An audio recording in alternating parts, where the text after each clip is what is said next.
Chairman joint chief of staff committee और तीनों chief of staff ने तुर्किया में ज़लज़ला मुतासिरीन से गहरी हमदर्दी का इजहार किया है। ISP के मुताबिक मुश्किल की घड़ी में पाकिस्तानी मुसल्लह अफवाज तुर्क ज़लज़ला मुतासिरीन की मदद में मसरूफ़ हैं। पाक फौज की रेस्क्यू टीम, तिब्बी माहिरीन और इमदादी सामान लेकर तुर्की रवाना हो रहे हैं। इसी बारे में मज़ीद जानते हैं डॉनिश के नुमाइंदे नवीद सिद्दीकी से। नवीद, मज़ीद क्या कहना है इनका?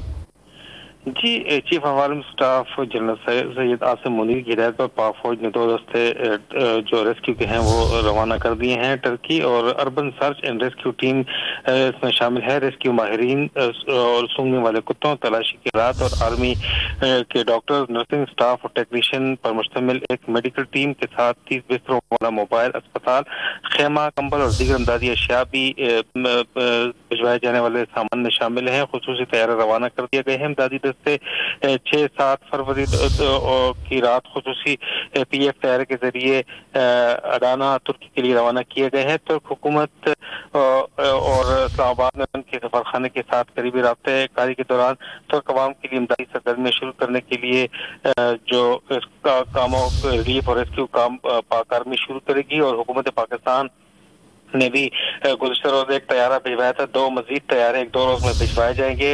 वज़ीर आज़म शहबाज शरीफ भी कल एक रोज़ा दौरा के लिए तुर्की रवाना होंगे और वहाँ पर वो रेस्क्यू और रिलीफ कामों का जायजा लेंगे। सदर अर्दवान से मुलाकात करेंगे और पाक आर्मी की जानिब से और मुसल्लह अफवाज की जानिब से भी आज इमदादी अशिया रवाना की गई हैं और रेस्क्यू और रिलीफ टीमें भी रवाना की गई हैं। मोबाइल अस्पताल भी रवाना किया गया, नर्सेज, डॉक्टर की मेडिकल टीम भी रवाना की गई है। लिहाजा पाकिस्तान के अवाम की जानब से, पाकिस्तान के मुसल्लह अफवाज की जानब से तुर्की के जो बरादर हमारे भाई हैं वहाँ पर, उनके लिए ये सिलसिला जारी रहेगा। जी, तो एक बहुत शुक्रिया आपका नवीद सिद्दीकी तफसील साझा करने के लिए।